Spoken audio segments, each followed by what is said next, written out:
taking away all my chairs. Other one's over here. Go for it. Good morning, everyone. Wow, Jared, this is a big deal. I feel like Mick Jagger up here. This is a big Guys, I stage. don't really know him, just so you know. I just said that so you'd feel good about him. I've never met this man in my life. This is no. Good morning. I've actually, just a little bit of background on myself. Jared introduced me nicely there. I've actually been an agent for 17 years. I haven't practiced for like the last 5. So as I go through the presentation, I will use the word we a lot because I definitely affiliate as an agent. I've done a lot of transactions. I've been a managing broker, and I've owned my own firm as well, in addition to being a technologist. And so always kind of like to bring that angle to technology, to the technology discussion, is that I come at it from an agent perspective. So let's get things started. Let's see here. Boom. Let's see if that works. All right. So I'm going to talk about an extraordinary evolution of technology that involves customer relationships. It is just amazing what has happened over the last 30 years. And I'm going to talk about that, how that is going to, and already is affecting us, our customers, and our relationship with our customers. So let's walk down memory lane just a little bit. 30 years ago, seems like 100 years ago, the internet came about. So hello, internet. 20 years ago, there was really the popularization of the word CRM for customer relationship management software. How many of you guys in here currently use a CRM? Good. I would not have suspected any less out of a Jared James crew. So another expression that gets used to describe CRM is system of record. And I know CRMs do a lot of different things, but the one thing that it's really great at doing is keeping a record of all your engagement with all of your clients. And it's really kind of like an extension of your memory, right? So pretty important. That's also approximately the time that probably the biggest CRM company out there, Salesforce, went public. Let's go here. Just 10 years ago, the iPhone. Doesn't it feel longer than that? 10 years. Holy cannoli. And now what's happening today is what we like to call systems of engagement. These are all of the apps that cause our clients and ourselves to have our face in our phone all the time. Systems of engagement. This is the way we engage. This is the way we communicate with our clients. And so what we believe is sort of the next 10 years is this idea of systems of intelligence. And we're really going to dig into this a little bit about how this is the next big wave that's actually already started. And so let's take a look at systems of intelligence that already exist today that most of us come into contact with a lot. Amazon.com and their personalization engine, their recommendation engine. So the more you use Amazon, the better it gets, right? It gives you suggestions. It models what other people have that like you have bought. And it tells you these things. And so the more that you use it, the more valuable it becomes to you. It's because they're using a system of intelligence. They're actually learning more, and the actual content becomes better and better. Another example is Google. And we've known this for a while, right? The more we use Google and we search, it kind of knows where we are. It knows how we like to search for things. And the more that we use it, the more valuable it becomes, the more tailored the results are. My search results aren't your search results, It learns. So the content that it provides, the search results, actually becomes a lot more valuable the more that you use it. So the people that use these services tend to be pretty happy. These are pretty successful services. And I would say that the two big reasons are that A, it's personalized, and B, it's intelligent. And I'll use the word intelligent as sort of a code word for valuable. It has value. It has intrinsic value. And so people tend to be pretty happy with those types of systems that give value. Now let's switch gears a little bit. Let's come back into the real estate industry. This is what our clients feel like because we are bombarding them with content. And it's not just us. It's every industry. Lots of blasting that's going on, a lot of content. And the problem is that, our clients are really no different than us in this room. We're bombarded with this stuff every day. And so we're tuning out. The efficacy of this content is going down, down, down. So what's our response? To do it more, more, more, which then sort of compounds the problem. So the reason we do it is because of this number, 71%. How many of you all knew this stat, that 71% of our clients forget our name after 13 months? Anybody know that? Yeah, that's staggering. And it also sets the sort of the bar for our industry, bar for success kind of low, right?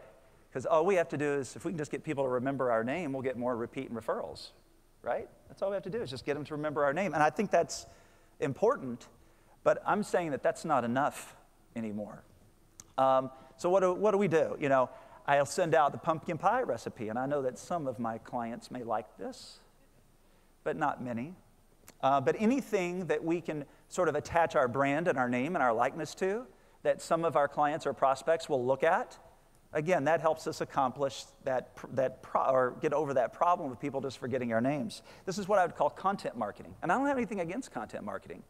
I'm just stating the obvious, which is the efficacy is going down, down, down because we're all tuning it out. Just listed. This is what I call product marketing. So as a real estate agent, it's like, this is a property that I have for sale.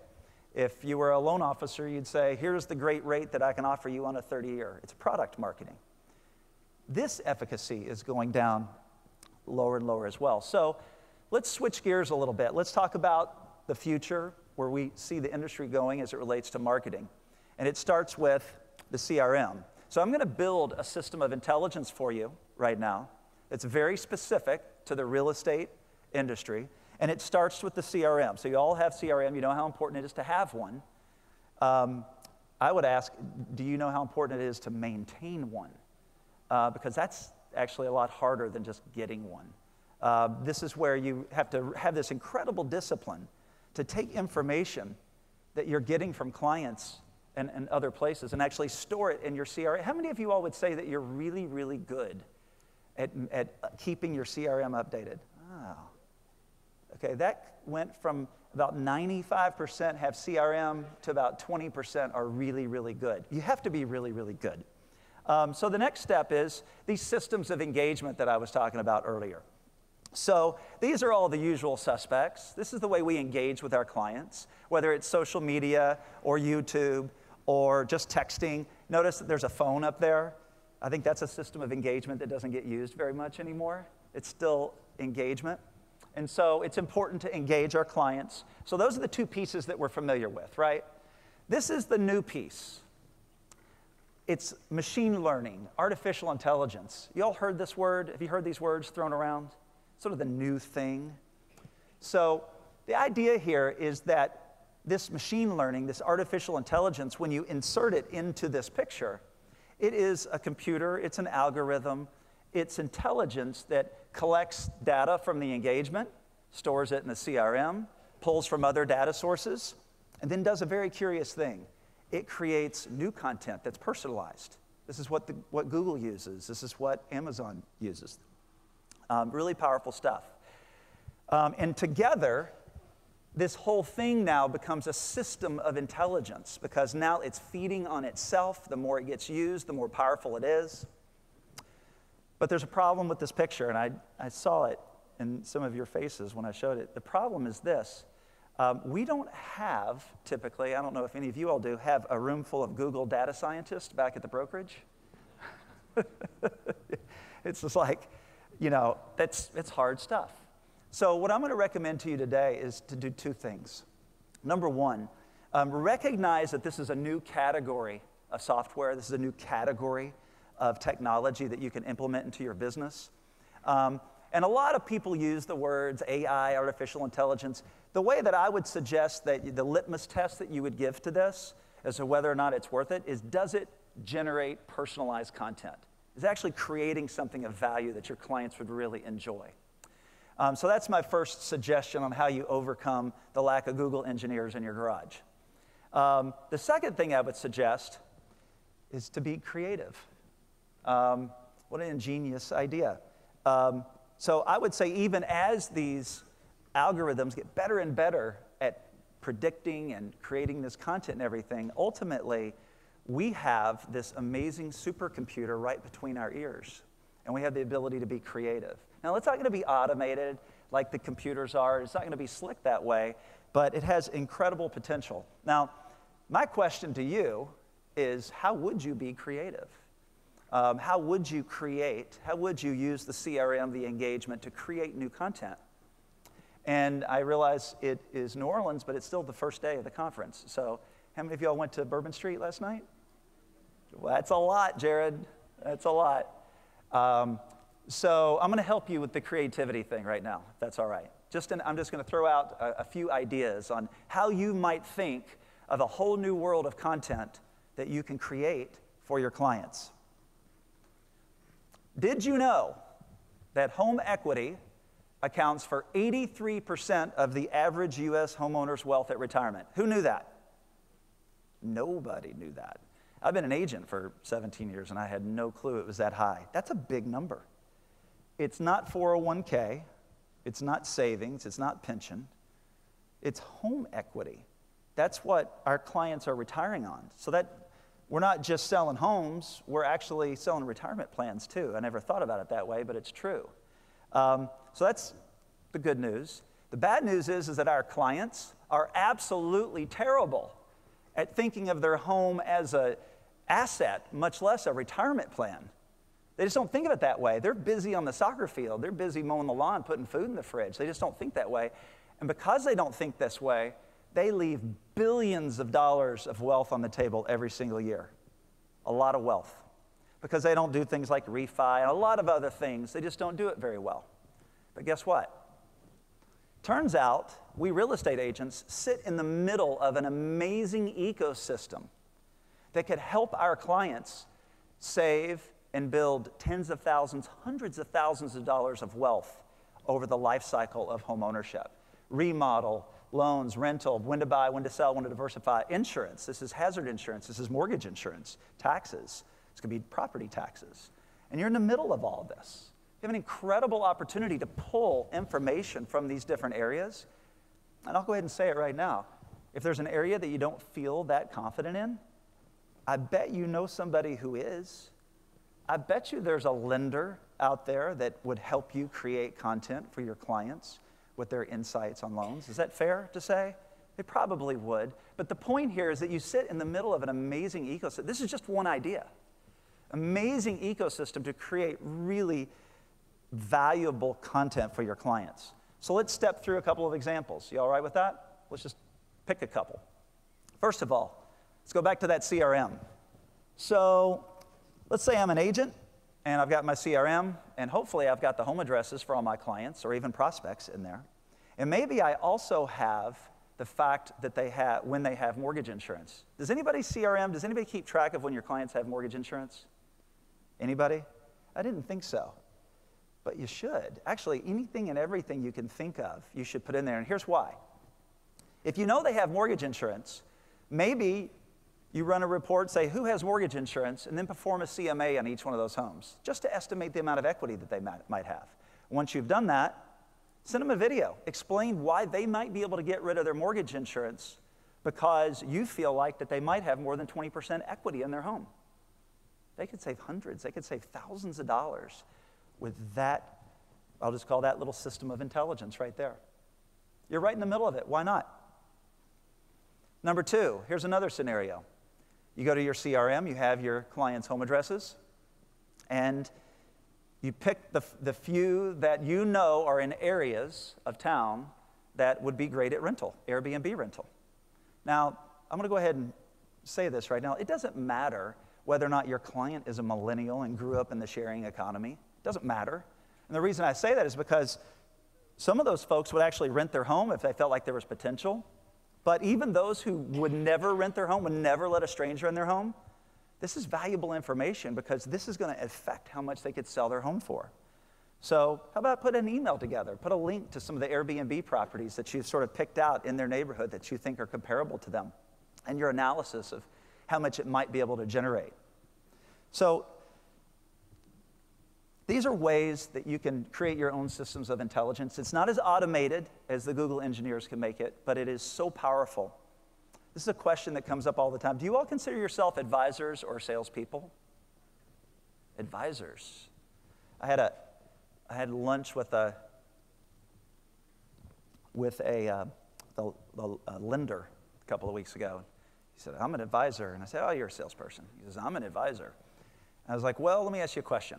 When you're trying to advise people that aren't in the mood to be advised, what are you? You're sales, right? And how do you know when people want to be advised?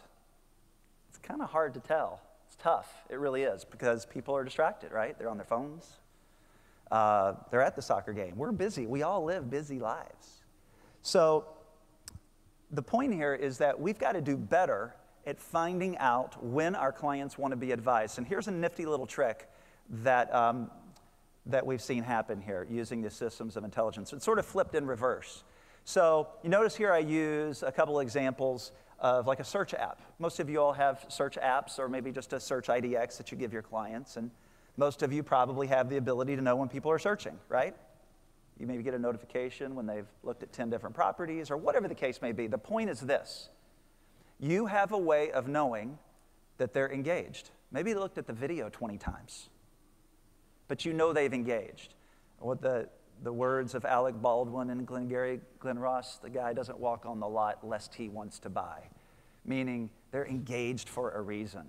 They're putting their mind, they're thinking about real estate. They're doing something with real estate. So suggestion here, this is what we see a lot of successful agents doing, is when you see that trigger event, go to your CRM. Get your quick primer on who they are, the last time you talked to them, what are the kids' names, when did they buy, when are they actually thinking about moving? Could they be moving earlier than expected because they want to get to that magnet school for the kids, whatever the case may be, right? And then just call them. They're engaged. You're up to date. Pick up the phone, give them a buzz. Tell them, hey, I noticed that you'd searched on some properties. They know you know. That's not a secret. They know that you can stalk them. And then stop talking.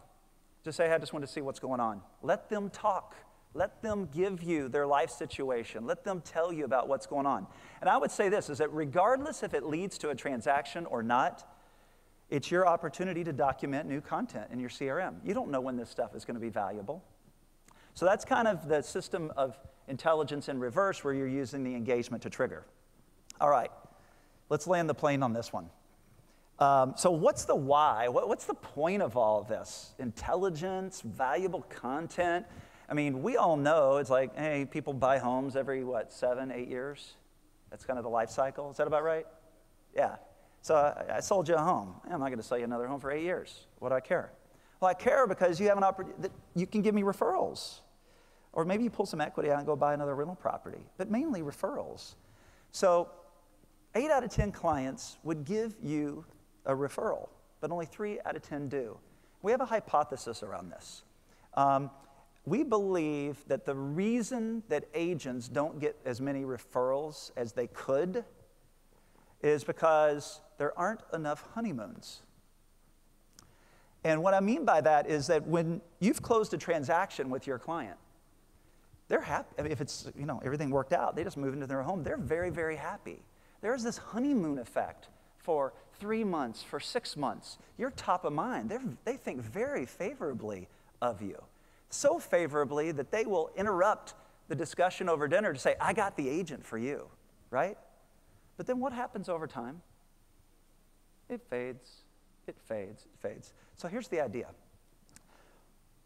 It fades because you start to get time between, or time develops between when you did the transaction, when you had all these great feelings. So the idea around systems of intelligence, if you can create new value events where maybe they do save some money on mortgage insurance, maybe they do end up, in other words, something that accrues, that goodwill accrues to you, the agent, you turn them onto that, then you restart that referral cycle again. Does that make sense? And this is why systems of intelligence have the ability to generate more referrals, because it keeps all of your clients, even prospects, engaged with you, not just at a brand level, but at a goodwill level. You helped me save money. You taught me how to make principal payments, and it didn't even lead to a transaction fee for you? Is it possible that you actually care about me? Because if I think you care about me, I'm going to shout your name from the rooftops over here for more referrals. So, build your system of intelligence. It will everyone will have a different one, and it will differentiate you between your local competitors in your market, and it'll differentiate you from the big Google machines that are trying to disintermediate you in your market. It's unique, it's powerful, commit to it, build it. Number 2, be creative and create valuable content. And after you've done that, get this content to your clients because it will empower them. Let's get out of blast mode. Let's get into empowerment mode. And if you empower them and give them valuable new experiences, you'll have more referral honeymoons. Thank you all very much. Appreciate your time today.